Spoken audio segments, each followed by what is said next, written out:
In this video, I will be showing you how to uninstall TeamViewer from Windows.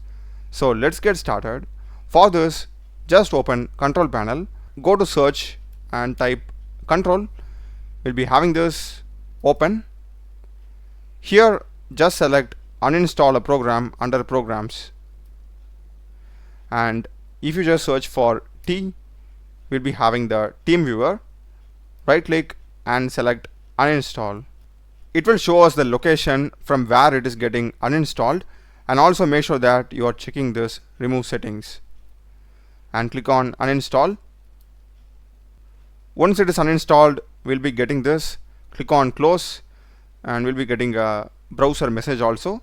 We can close it. Now as you can see, we are not having that in the control panel anymore. Now we can delete some unused folders. For that, just search for run and open it. Here in run, just search for %local app data %. Click on OK.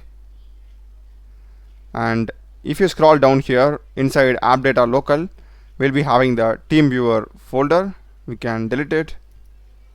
Do check the playlist of my channel. Done a lot of videos in programming and AI tools. Subscribe me. Thanks for watching.